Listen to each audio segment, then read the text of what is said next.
All right, everyone, welcome back into another NFL props video. Give me a touch on the top prop bets for this week 9 slate. And I'm actually going to start out with a couple of good EV bets that we are currently getting. And the reason I like to start out with these is basically the lines will be adjusted. And hopefully you guys can start out with an edge on the field. And it's kind of rewarding to people that are coming in and clicking on the video right away as well. So the first one is going to be Kyle Pitts for over 3.5 receptions. That is one that I kind of like, especially given the fact that we got news that Drake London is going to be out in this game. So that should just force feed a couple more targets to Kyle Pitts' way. And if you look at his game log, he's been pretty consistent in terms of getting to at least 3 receptions really thus far this season. I do think that with Taylor Heineke there, it could be an upgrade. And I say could be because I don't know, guys. Like he didn't really look that. I think Ritter actually looked better.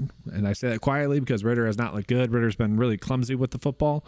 All in all, though, I think, giving Heineke a full week to prepare, especially against a defense like Minnesota, that when we look at like the DVP has given up a decent amount of receptions to opposing teams. Now, it's not like crazy, but we do see Kyle Pitts, Jonnu Smith. That's apparently how you say it, Jonnu Smith. I don't know. I've been watching the games and all the announcers keep saying Jonnu Smith. I always thought it was Jonnu. Interesting, right? But yeah, at least with Taylor Heineke, it should be good enough. And then given the matchup, you do think he should be able to get to at least 4 receptions in this one. If it gets bumped up to 4, I would say that that's going to be valued as a push. But right now we are seeing about a 57% chance for another one to hit. The unfortunate side of it is I have seen other people hyping this one up as well, so it could be gone by the time you guys get there.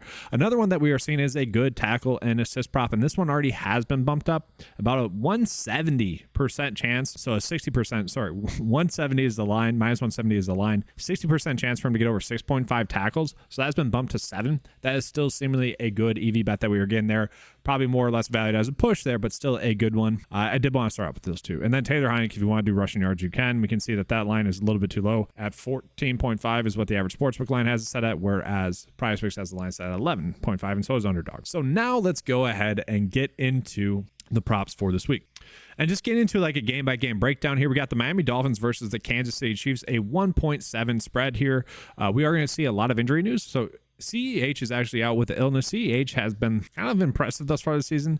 We do know that Ross as well, he got into a little bit of issues there, so he's not going to be playing as much, obviously. He's not going to be playing at all. Richie James Jr. still injured, so, there is some takeaways there for the Chiefs I'll get into a second. For the Miami Dolphins, we know that they are pretty banged up.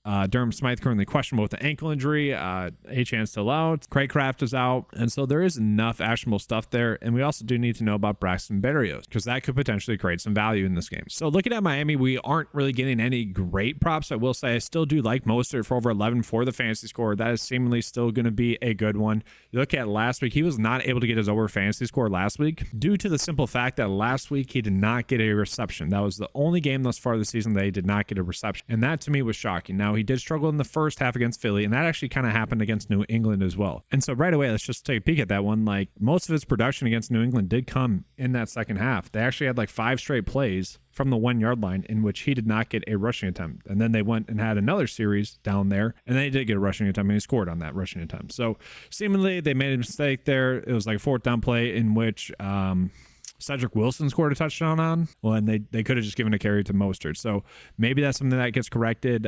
Not a terrible matchup, but not one that you would typically try to target. I do still like that. I still think he has a great opportunity to score a touchdown in this game. And if we look at for Miami, let's just take a peek at their kind of snap counts as well. We are going to see that Mostert still played about 54% of the snaps, which is down a little bit from his season average. Okay. And we have seen kind of a split there between Ahmed and then also Jeff Wilson. But it was just strange. We just didn't see a lot of Mostert, and we actually saw a little bit of Alec Ingold in there blocking. We saw a snap count up a little bit from the previous week. And we know that can be the issue with basically anyone here that isn't named Tyreek Hill, is that if Mike McDaniel sees maybe something that he sees as a favorable matchup, he's going to go ahead and attack that. From there, I don't like touching the rushing props. We do see Smythe is projected to play, so no real takeaways there. Jalen Waddle, we are seeing under fantasy scores slightly being favored, but this game does have a chance to be a little bit of a shootout. Again, we look at the over and under for this game, almost 50 points. So this game certainly has a chance to be a shootout, and that's where maybe you could just run out a game stack here. Mostert over fantasy score, Waddle over fantasy. Like that is a cheaper way to get some action in on this game than obviously Tua Tagovailoa at 18.5 would also be a decent way to get some action to a game stack in this game without having to like pay up for Tyreek Hill going off for 18.5 fantasy points, which all in all isn't too high. But also, if there's one team that should be able to defend Tyreek Hill, it's going to be the Kansas City Chiefs. We go ahead and get into the Chiefs side of the football. We are seeing Isaiah Pacheco actually for under 14.5 fantasy score is one of the better prop bets that we are getting on the day. And that is certainly an interesting one, especially given the fact that CEH is out. Now, the thing with Pacheco is he's really not an elite talent. He's not someone that you need to get carried or work. And as the season progresses, I do think we'll see Jerick McKinnon get more and more work. Now we look at the stats for Pacheco, they have been down as well. And we have seen McKinnon get more and more work. And that could be something that we continue to see. Now, maybe McKinnon just got more work because they've been going away from CH. That could certainly be the case as well. But all in all, I could definitely get behind Isaiah Pacheco not scoring a touchdown. And that's basically what his prop line at 14.5 is telling us. And if we're talking about a receiving back, who's the better receiving back? Well, we know it's Jerick McKinnon. So I do agree with that one. We are getting two pretty good prop bets. I would say Mostert over fantasy score, Pacheco under fantasy score. I feel pretty good about those two. Now, I do want to show you guys the snap counts again here. Noah Gray has seen his snap counts go down kind of consistently. The only player that is getting consistent playing time is Travis Kelce, and we have seen Rice get more and more work. Then from there, it's like MVS 50%, more 50%. Obviously, we don't like that. But then we got Justin Watson, who actually saw a little bit less snaps last week than he typically would see. McCole Hardman actually got a decent amount of playing time, which came at the expense of Kadarius Toney. And also with Justine Ross gone, obviously, we are seeing some more playing time be split up. That's the issue with the Chiefs, is that they really split up their production. I will say, even if Justin Watson is playing 40% of the snaps, I would still say his line is too low.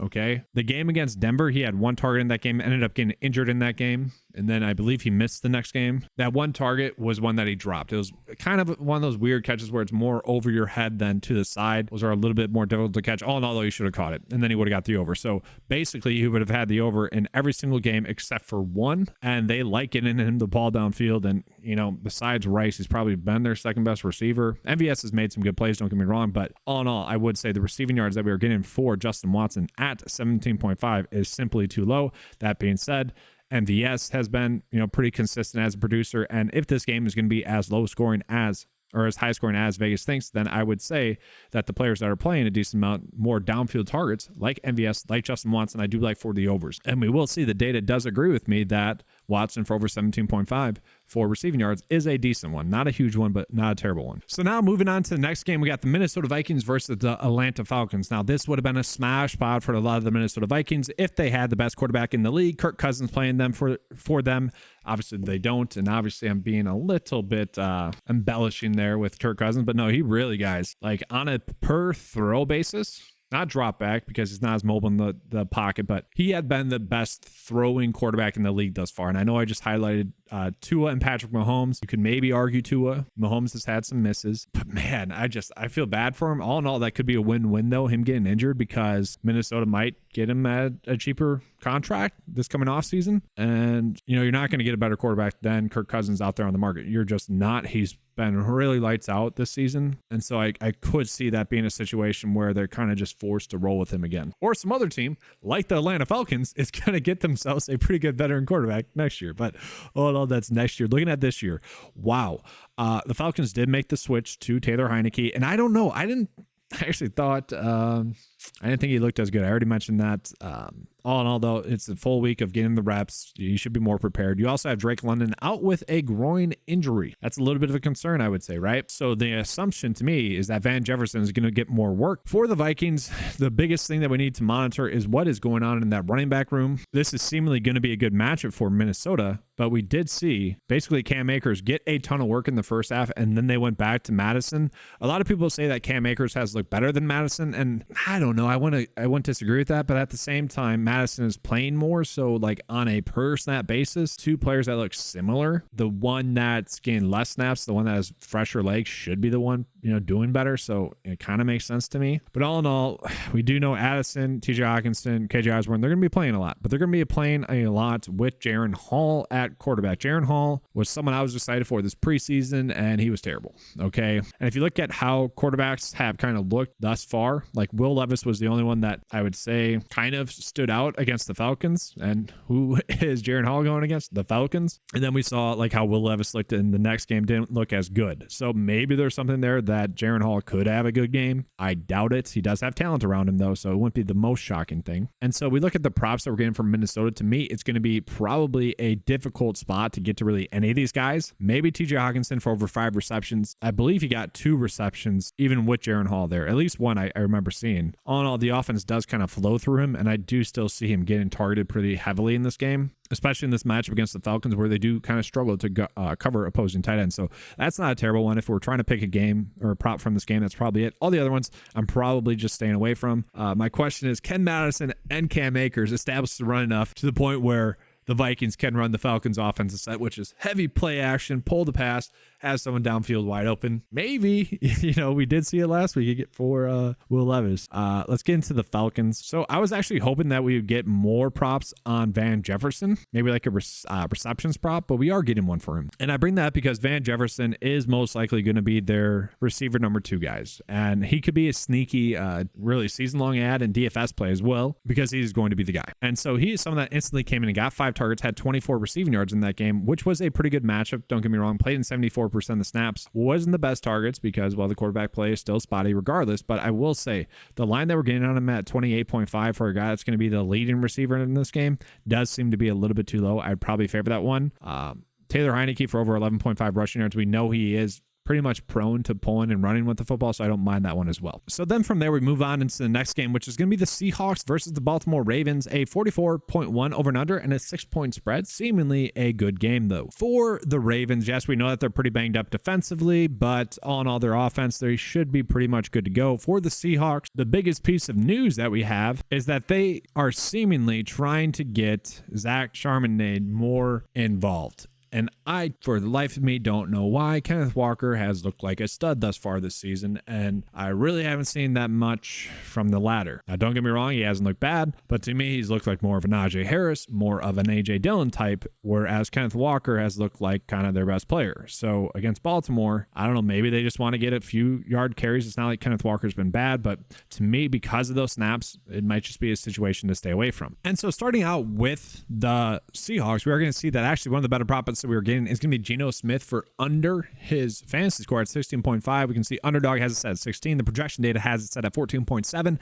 And then also we are seeing that their sportsbook line would have it set at 16. So that is seemingly going to be a good one. That is actually one, me personally, I'm going to be writing down because I think that's one that we are going to want to go back to. Just on the board is checking all the boxes in terms of what we want to be looking at for a good prop.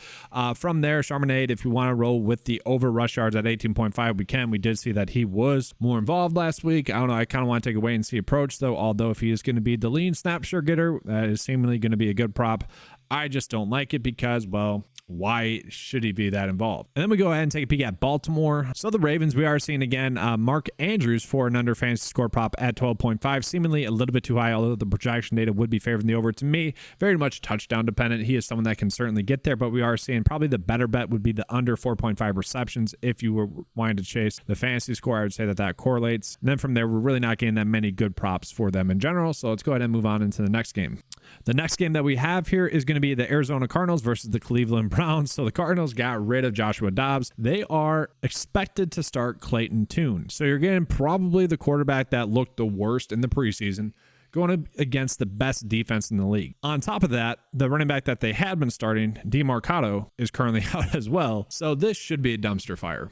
It really should be. And I don't know if we're getting a fantasy score prop for the Cleveland Browns defense, but I probably would be wanting to bet the over there. On top of that, Damian Williams is still out. So Keontae Ingram is expected to get a lot of work in this game, as is Trey McBride, because Zach Ertz is out in this game. It's ugly. It really is ugly. Looking at the Cleveland Browns, they did make a trade. They traded DPJ. David Bell is currently out as well. Jakeem Grant is still out, obviously. And so the rookie, Cedric Tillman, who splashed this preseason, is expected to operate as the receiver number 3. I don't like this spot. And we also have Michael Wilson currently questionable. It's literally like they are trying to lose this game. And I hate to be someone that like says that. I don't think teams actually intentionally tank, but you also have Michael Wilson currently questionable as well. And like, honestly, at this point, I kind of just expect him to sit as well. And so we look at it, guys, like if Michael Wilson sits, then Rondale Moore is probably someone that we're looking at. Trey McBride is expected to get a lion's share of the work. And then you also have DeMarcado out, which should mean that Keontae Ingram's going to get a lion's share of the work as well. We'll see if we have any good props for this game. I just doubt it, guys. I really do. And it's no shock that the unders are kind of being favorited here because, well, once again, Tune was literally the worst quarterback this preseason. Like, sure, at times he looked okay rushing the football, but when you need to rely on him to make a play, he just didn't do it. And maybe improved. Maybe he did. I doubt it. And on top of that, he's going against the Cleveland Browns defense that has looked great. Now, what's weird is, like, Kareem Hunt started the game, but Jerome Ford finished the game. And this is a stupid take, but it almost seemed like, all right, we are starting Kareem Hunt, and then we're going to have Jerome Ford finish off the game for us so we can have fresh legs. It's weird. I don't really get what's going on there. Kareem Hunt, 36% of the snaps. Jerome Ford, 30% of the snaps. So it's really just a dumpster fire there as well. Pierre Strong is starting to get more work as well. So to me, that's just a stay away. DPJ is gone, so Cedric Tillman is probably expected to get more work in that game, but it's probably just going to be Amari Cooper, Elijah Moore. The good thing about the passing targets in this game is that Deshaun Watson is currently expected to be back. And, you know, Watson has been getting a lot of hate for being probably still a top 15 quarterback in the league. That being said, we've only seen him 3 times, okay, against the the Cincinnati Bengals defense, where he played pretty good against them in a rainy game. Pittsburgh Steelers defense, he just was too stupid with the football. Let's face it, didn't play poorly in that game, just very dumb decisions. Receivers kind of let him down in that game, and then played pretty well against Tennessee. Against Indy, clearly he was banged up. So if he was healthy in this game, and that's the bet, like, we don't know what's going on with his shoulder. It seems like he doesn't even know what's going on with his shoulder. If we knew that he was healthy, man, I think this would be a perfect spot for him to dominate. It'd be a perfect spot for Amari Cooper to dominate. And so when we're seeing Amari Cooper for under 4.5 receptions, I don't know if I agree with that. At the same time, if he is going to struggle, Deshaun Watson is going to struggle to throw the football, then maybe that's not a terrible one. And I do think Elijah Moore at 3 receptions is a little bit too low. Now, they've been trying to manufacture touches to Elijah Moore this whole season, and it just hasn't worked. He's not that good. But if that's going to continue to happen, I do think there's a good chance, especially with DPJ gone, for him to get some receptions. For what it's worth, with DPJ out, it's not like he was that productive. And Amari Cooper, like, he has been getting targeted heavily. They just haven't been good targets, and that's where I think Deshaun Watson would be an improvement for him. So I do just want to take a quick peek here to see if we are getting any fantasy score props for them, or maybe which ones we are getting. And okay, we are not. I was going to say, Cleveland Browns defense, man, they should go off here. Let's go ahead and move on to the next game then. So the next game that we have here is probably going to be an ugly game. The Green Bay Packers versus the Los Angeles Rams. And guys, the Packers have been super frustrating watching the football. It's literally, I would say, per series, both offense and defensively, they're averaging 2 mistakes per play.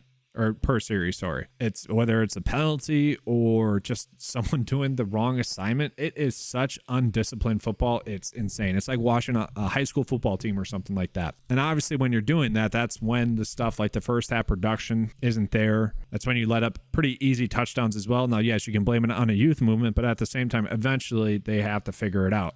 Now they are going against the Rams, who are equally, and I think if they didn't have Stafford and Aaron Donald, they would be the youngest team in the league. So this game could potentially be ugly. It really could be. But at the same time, it could be extremely fun because of that as well. 2 young teams going at it. And the Packers are actually pretty healthy in this game. They did trade away Russell Douglas, who, all in all, I don't think that that's like a big minus. He had been playing well, but they have Valentine, who's a young rookie cornerback that has looked pretty good. And so it made sense. For the Rams, we are going to see Puka Nacua currently questionable, Matthew Stafford currently questionable. I believe the last time we looked, those 2 players were expected to play. But if Matthew Stafford sits, it's going to be Brett Rippon, who I haven't really seen play at all. And obviously all the pass catchers for the Rams would then get a knock. And maybe we just see a lot of Darrell Henderson and also Royce Freeman. So we'll start out with the Rams. Cooper Kupp is probably going to still get a lot of work. If Puka Nacua plays, we still expect him to get a bunch of work as well as Tyler Higbee. Like, we know that their work share is pretty much locked in, as well as Tutu Atwell. Like, those players are playing 80 to 90% of the snaps. From there, it has been a split between Darrell Henderson and Royce Freeman. Now, I do think Darrell Henderson would have been the lead back in that game had it not been a blowout. And man, oh man, I don't want to say this, but if the Packers can just cut down on half of their mistakes, and I'm not even joking, guys, it is like 2 mistakes per series on each side of the football. If they can just cut that down to one, preferably the penalties, but the drop passes don't help as well. Like, I would say if Stafford's out, like, the Packers should be able to win this game pretty easily. And then maybe Royce Freeman is the lead running back again. That's the point I'm trying to get to, but all in all, you would imagine this game is going to stay close. So Darrell Henderson should be the workhorse back. I would expect him to get about 58% of the touches or opportunities in this game as well. And now, because of the uncertainty that we have in this game, we're not getting any props just yet. And obviously, you know, that sucks, but it is what it is. We'll look at Green Bay then. So Aaron Jones is just not playing enough for us to trust him to be able to get his over rush yards. and just not getting used enough. So that's a worry there. Jordan Love over rush yards is actually seemingly a pretty good prop at 13.5. The one thing he has shown is that he is pretty mobile. He's a little bit clumsy, but he's pretty mobile as well. Like when he decides to run the football, and he's done that a bunch, he looks pretty good doing it. And if anything, he probably should be pulling the football a little bit more. So this is actually one I might write down for the over rush yards for Jordan Love, just because he has had a likelihood to pull the football and run. Now, he did do that probably a little bit too much last week because, well, there's like 5 drops. He had a pass to Jaden Reed, who should have been an easy reception for him. He actually got the football stolen away from him, which is why Love had an interception. He had Christian Watson really display bad ball skills. There's one play where Christian Watson, it was a clear DPI in the end zone. The issue is I think Watson complained too fast about the DPI call, where if he just tries to make the catch a little bit longer, it's an easy call for him, but clearly it was DPI. And then Watson had a drop in the end zone. I would say most receivers actually catch it. And then he had another one that was a jump ball that he just missed times. Now, a lot of people are blaming that on Jordan Love. I think if you actually are watching that game, you're seeing him be like, man, he is getting zero help. And like I said, like each week, like you would, and don't get me wrong, he missed a couple of passes then at the end of the game. It's the weirdest tumbling effect ever. Like it really is. They start the game off with a couple of drops, and that's never a good thing for a young quarterback because then he starts to make his own mistakes. Now, those mistakes really didn't happen until the last drive where he missed Watson on what should have been an easy touchdown as well. You guys are hearing what I'm saying. There's a Watson-Love connection that actually we could be going in on as a stack, and that'd really be the only way I'd want to do it. Like Jordan Love over passing yards and then Christian Watson over receiving yards. Now, the day's not telling us to do that, but I do think that there's something there because, man, eventually they're going to connect. Luke Musgrave continues to be the biggest annoyance in the league, where he should be a top 5 tight end the way he's been used for the Green Bay Packers. And honestly, if you put TJ Hawkinson on the squad, one, I think everyone's singing Jordan Love's praises, but two, TJ Hawkinson would probably be the top tight end in the league. Like that's how bad Musgrave has been. So very annoying there. And I know some people are probably, Packer bias. No, it's watching the game and knowing what to expect. Now, my biggest concern is that the Rams have actually been pretty good against stopping the pass, especially when you can shadow a receiver like Christian Watson. So that's a worry. Now let's go ahead and move on to the next game. We got the Houston Texans versus the Tampa Bay Buccaneers. So this game, another kind of ugly game, 40 for the over and under, a 2.5 point spread. For the Buccaneers, they are seemingly going to be healthy. That's good. We'll see if they'll be able to rush the football with Rachaad White. Looking at the Texans, they are pretty banged up. Dameon Pierce is out. Robert Woods is out. Teagan as well. Their tight end is out. Now Dalton Schultz is going to be there as well, but whatever. They are pretty banged up. Like 2 of their starters are out, with one that played a little bit. So let's just take a peek at the expectations for Houston. Now, Dameon Pierce had already been seeing a lower snap share, and I do think we're going to see Devin Singletary. We have seen Andrew Beck be involved a little bit too much, a little bit more of an annoyance. If you guys remember Andrew Beck from that opening Monday night game in week 1, where I think I had him as a DFS play. Yeah, I did. But he got so much hype because of that game. He is kind of a fun utility player, but at the same time, that is what he is. I wouldn't be surprised if we actually see Mike Boone be a little bit more involved in this game. Mike Boone is someone that when he has gotten opportunities, has looked good. He's just one of those players at his point of his career, it doesn't really make sense to get a lot of work to. And so with those players being out, I think everyone's thought process is that Nico Collins should get a lot more work. Also, someone like Tank Dell should get more work. And I actually really like Tank Dell at over 3.5 receptions. We are going to see not the best EV bet, not the best PrizePicks underdog bet, because it's only being valued at about a 51% chance if you round up. Much better bet on one of the sportsbooks that's offering it at 3.5. I say that because Tank Dell was someone that we really liked at the start of the season, got banged up, wasn't as productive. And now with Robert Woods out, I just expect him to get heavily targeted again. And really, with Dameon Pierce out, maybe they kind of use that as a short yardage passing game as well. Kind of like we saw on Thursday Night Football with Deontay Johnson, where we saw a few designed short plays go to Deontay Johnson to get their ball into their playmaker's hand. I think that's a pretty good call. That's a call that I like. Nico Collins, I do expect to get a little bit more work in this game as well, but just not a ton. So looking at Tampa, and for what it's worth, guys, we do see Devin Singletary over rush yards as an okay prop. I don't want to touch that. Tampa Bay's defense is good. So looking at the Tampa Bay side of the football, the Houston Texans have been pretty good at stopping production to opposing receivers. So where we're seeing the under for all these guys, I would say maybe there's a little bit of correlation there. Mike Evans under fantasy score, Kate Otten under receiving yards. I'd be okay with that. I thought I would like Rachaad White for over his rush yards or heck receiving yards, because Baker Mayfield sucks. And let's just take a peek at that. Like Houston has been better against the run. I don't mind Rachaad White for over his receiving yards. Baker Mayfield just struggling, so he's just doing a lot of checkdowns to Rachaad White. And White has been someone that, as the season has progressed, I like a little bit more and more each week, which was not the case at the start of the season. I'm like, this guy is terrible. And no, each week he gets a little bit better. And so that's a prop bet I don't mind. But all in all, it does feel like we're probably forcing some bets there. So let's go ahead and move on to the next game. We got the Washington Commanders versus the New England Patriots. So the Commanders are annoying because really Sam Howell looks good. At the same time, he doesn't look good. He's kind of being Blake Bortles, a good version of Blake Bortles, a Blake Bortles version with some hope. But at the same time, he's been doing a lot of Blake Bortles stuff, which is a lot of garbage production. Now, don't get me wrong. He's looked good at times. There is hope there, like I said. At the same time, with the Patriots, I kind of expect the Patriots to be able to scheme up some things to stop them. Curtis Samuel is going to be out, which should mean Jahan Dotson finally breaking out. Jahan Dotson had been super inconsistent, and he should have had bigger, better games than he's had. He's just had a couple of untimely drops, a couple of plays where Sam Howell missed him, in which, you make half of those plays, and it seems like Jahan Dotson has had a better season than he's had. Looking at the Patriots, they are going to be without Devonta Parker, and they are going to be without Kendrick Bourne. And so a good part of that is that it should be Demario Douglas breakout season. Like, he should be dominating. If he's available on your waivers, well, you shouldn't have been. I've been hyping him up a bunch, but go ahead and pick him up. I just want to call it Demario Douglas because he gets a great matchup going against Washington. That should already bode well for him. And it's someone that they get involved in the short passing game. So I do expect him to get like 5 receptions. I really do. He's kind of just how I mentioned with how Deontay Johnson was used, how Tank Dell could be used. That is how Demario Douglas has been used thus far for the Patriots. And the thing with it is they are going to be forced into getting him some snaps. That's been the biggest annoyance of him because he's been clearly their best offensive weapon, I should say. Maybe not player, best offensive weapon thus far. And he had him begin the snaps. That was up until last week, or really the last 2 weeks when he got 63 and 78% of the snaps. So he is someone you should be going in on. And so we do see that the over receiving yards at 42.5 is actually one that's really popping up. And like I said, if we get a reception prop at really under 5, I'd be fine with it. If it's at 5, we maybe have to think about it. I wish we had a fantasy score one as well, because if his receiving yards line is at 42.5, gets 5 receptions, and we could get this at like 9 or 9.5 for his fantasy score, I'd love that. It's probably going to be set at 10. I would still probably favor the over there because he does get some rushing attempts. Still at 42.5, I think I'd be fine betting the over there. And then from there, I don't really like anything. So let's go ahead and move on into Washington. Washington, I don't like the matchup with New England.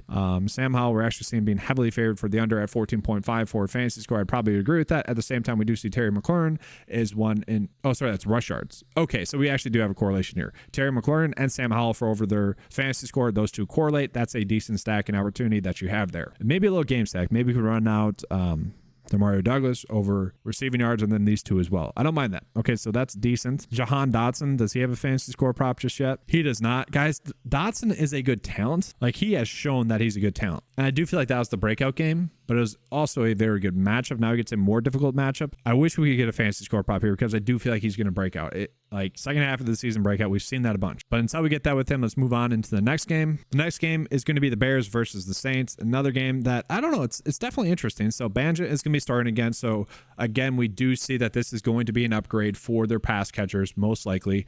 And it's funny, I forget is it Al Michaels? I forget, one of the announcers was pretty much saying Justin Fields can learn a lot from Tyson Bagent. And I had literally said that prior to like Bagent even playing, but I had said that on the showdown video prior to that game. And I'm just like, I felt like that was just a very good moment for me personally, because to me that kind of partially validated me watching stuff and then giving you guys that information. Now, I know he got a lot of slack for it, but it is the correct take. I mean, Justin Fields needs to get the football out fast. I think anyone that's watched really Justin Fields and Bagent, like, they would agree with that take. And so I was just like, thank you for saying that in that moment. But yes, Justin Fields still gonna be out, and I hope that he's learning from Bagent, because all in all, he should be a better quarterback than Bagent. It's insane that we are even having that conversation. Just make faster reads, make faster decisions. He is so slow, and it's just annoying there. All in all, though, it shouldn't really matter. This Saints defense is pretty good, and if the Saints lose to the Bears, that's going to be really a bad look, because Saints are pretty healthy.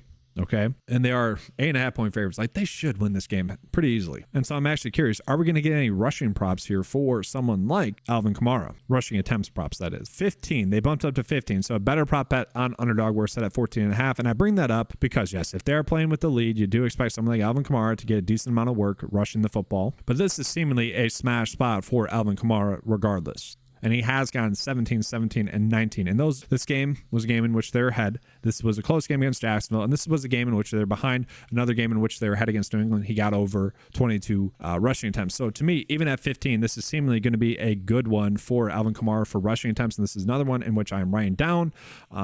I do probably want to go fantasy score, and let's just see, are we getting one for him? 18. We are seeing that slightly being favored for the under, and maybe a little bit touchdown dependent. I guess we'd be better off going with the rushing attempts prop. Michael Thomas, Chris Olave, if you want to go over their receptions, I don't mind that. Then you'd probably want to go maybe like Derek Carr pass completions. Not terrible. Let's see if we are getting any for Chicago. So Roschon Johnson for over this 10.5 receiving yards could be a good one. They clearly like him more than Foreman, which I don't know. I think if we were watching the game, I don't think we'd come to the conclusion that they need to be getting Roschon Johnson more work than Deonta Foreman. Like, Foreman has looked good thus far. Like, I don't know. That's one of the annoying things about a tanking team is that they don't really care about winning. They're caring about getting looks at players, and that's what we saw. We have seen Tyler Scott get more and more work. 60% of the plays in that game. DJ Morgan, heavy amount of plays as well. And so if they're playing from behind, honestly, these players right here probably get Tyler Scott will probably get a little bit more work, but if Roschon Johnson's actually going to be the lead back in that game, one, it's annoying because like Travis Homer's a better pass catcher, Darrington Evans is a better pass catcher, but if he's going to be the lead back and if they're going to play him on third downs, that receiving prop is probably too low. I mean, he's been getting a lot of receptions when he's been playing. If they're playing from behind, then yes, 11 or 10.5 for receiving yards is too low for him.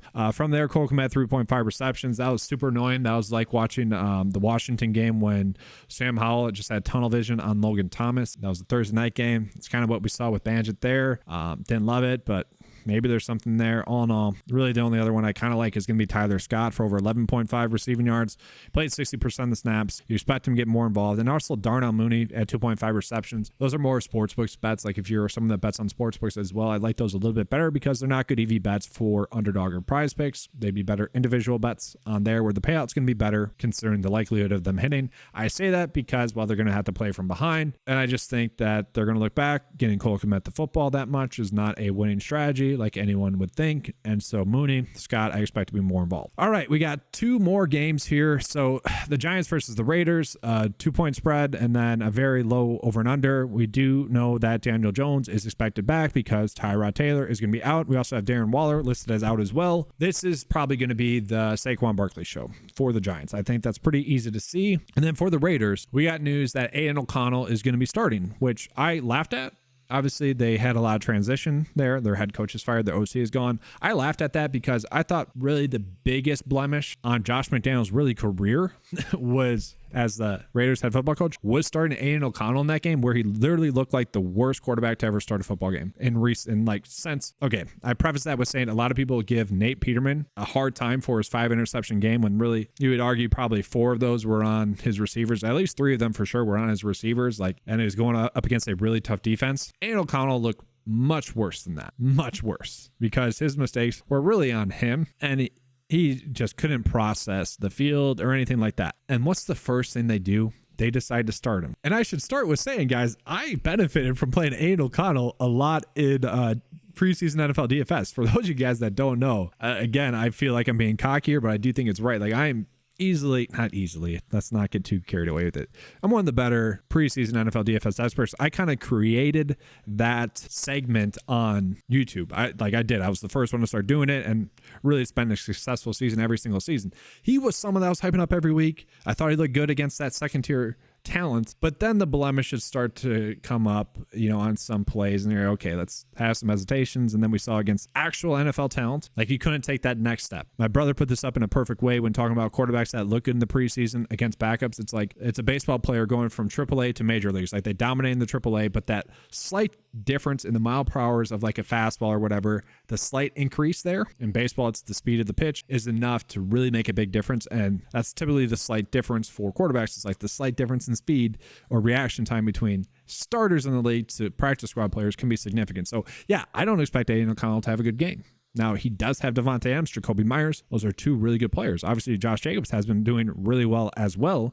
The issue that we saw is that he didn't throw the ball to Jacoby Myers in that game. And I don't know, to me, I just need to see something first. I don't want to touch any of these props for the Las Vegas Raiders. So let's go ahead and get into the Giants. I know I just crapped on Aiden O'Connell. Probably just want to bet the under for him and maybe Jacoby Myers, maybe Michael Mayer as well. I don't expect him to have a good game, especially with what's going on there. To me, it just seems like more of a stay away. We go ahead and look at the Giants.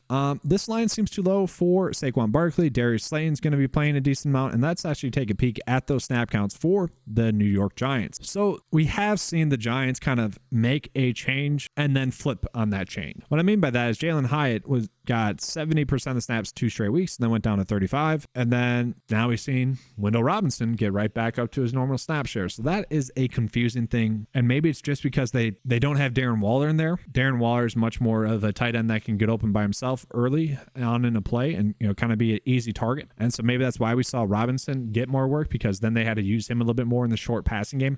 I think that's what happened, because Daniel Bellinger really isn't that guy. Daniel Bellinger is not terrible. I think that's what happened. But also, we look at that game. That game was a much closer scoring game, a very tight game. Washington's a team that you want to throw the football against. The Jets were a team that they're just really trying to control the football against, and they were really successful rushing with Saquon Barkley. I bring that up because that's the personnel that I really kind of saw there, especially with Waller getting injured. It seemed like they went to more of a block-friendly personnel. And so the question then becomes, against the Las Vegas Raiders, do they do that again? And I kind of think so. So I think we can bet on those snap counts that we saw last week being the same snap counts that kind of occur this week. And so that being said, if that occurs, if Darius Slayton's going to be getting a lot of work, that is a very low receiving yard total for him.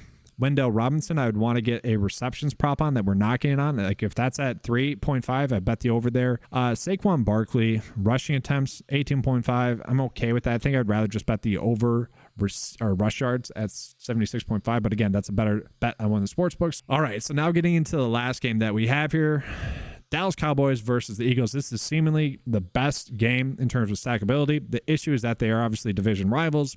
These games can somewhat be sloppy. They can be the reverse of what you expect. 3-point spread, 47 for the over and under. Very appealing there. Look at the Dallas Cowboys. They are pretty much good to go in terms of recent injuries. Like, we're not too worried about that. For the Eagles, basically the exact same thing as well. Shout out to Julio Jones for scoring a touchdown yesterday or last week. We look at the Dallas Cowboys. I feel like the plays that we're going to be on them are going to be stacking opportunity plays. Like if we're stacking this game, we want to stack this. Like, great. CeeDee Lamb over fantasy score. Tony Pollard, if he's going to be involved in this game, it probably will be in the receiving department because the Eagles have been pretty good against stopping the pass. Jake Ferguson, I don't know if I agree with the under 3.5 receptions, but that's like kind of hit or miss. So yeah, CeeDee Lamb over fantasy score, I agree with, especially in this matchup. Like you expect him to be able to have a good game. I would say Jake Ferguson at 8 for the fantasy score. To me, that's a little bit too low there as well. I'm surprised that Dak Prescott is actually not being favorited a little bit more at his fantasy score, but really we see two good props that we could roll with. I don't mind CeeDee Lamb there. And then we look at the Eagles. Yeah, not much there for me.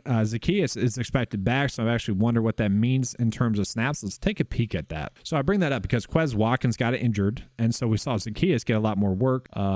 Julio Jones, 24. Interesting. I wonder if they start to give Zacchaeus a little bit more of that receiver number 3 role in this game. It kind of seems like a wait-and-see approach there. Tough to say for sure. But yeah, I wish we could stack this game. Maybe we just do like DeAndre Swift over fantasy points, CeeDee Lamb over fantasy score, AJ Brown over fantasy score. I'd be fine with that. Jalen Hurts over fantasy score then as well. Like I'd be fine with doing something like that. All right, so that is all the prop bets. Let's just go ahead and show all the games here, see what are the best bets that we're getting. I'll show you guys underdog, and then I'll be getting out of here. And so here we go. Zacchaeus for under 9.5 receiving yards is seemingly the best one. And then we got Taylor Heineke over rush yards, seemingly a good one. Tyler Algier over receiving yards at 4.5 or under. Is this seemingly a good one? Chuba Hubbard over 8.5 for a fantasy score. That's interesting. I actually want to take a peek at that. And I guess I missed that game. Carolina versus the Colts. I missed that game. Let's just take a peek at Chuba Hubbard. This video has been taking a little bit longer than I would like, so let's just take a peek at that one individually. So Chuba Hubbard has looked okay. Seemingly gets an okay matchup there. We need to look at the snaps. Now, Miles Sanders was back last week, played in 20% of the snaps. I don't know if that's like a smart decision. I think they have looked pretty comparable, those two, but if Chuba Hubbard is going to begin that workhorse workload, 8.5 is clearly too low. The average Vegas line would have it set at 10.3. So yeah, they're expecting him to have a good game. We are seeing Dalton Kincaid for over 9 for a fantasy score is a good one. So we are seemingly getting some better fantasy score props on this slate. And then again, we're seeing Geno Smith under. Justin Watson, we like the over receiving yards. Kyle Pitts over 3.5 is still a good one. Any tackle props at all? Not really. I don't mind T. Higgins. This is a different game, but I don't mind T. Higgins for over his. And I also like Khalil Shakir for over 2.5 receptions. I don't think that was a fluke. I don't. And once again, I know that this is a different game. This is the Sunday night game, but if Dawson Knox is still out, then yeah, I think Khalil Shakir is good to go for over 2.5 receptions. So let's go ahead and get into the bet of the day today. Well, Sorry. Gotta show you underdog. So underdog, kind of more of the same. CJ Stroud under fantasy score though. Lamar Jackson under fantasy score.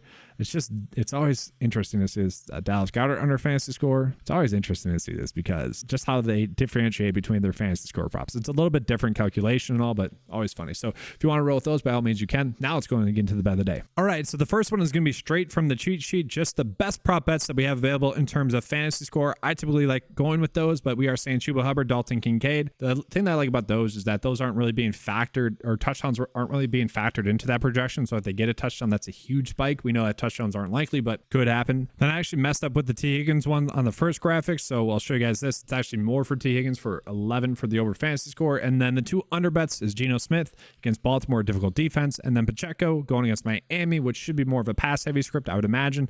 So that should lead to Jared McKinnon continuing to get more work over Isaiah Pacheco. Those are seemingly the best prop bets. I want to show you guys kind of my bet slip that I wrote down throughout the video, breaking it down. So even if we are going to be looking at what I see as the best prop bets, I still want to be including those two best bets that we're getting for fantasy scores. So Chuba Hubbard and also Geno Smith there for their fantasy scores that we're being told are the best prop bets. I want to roll with those two. So that's what we're going to be doing there.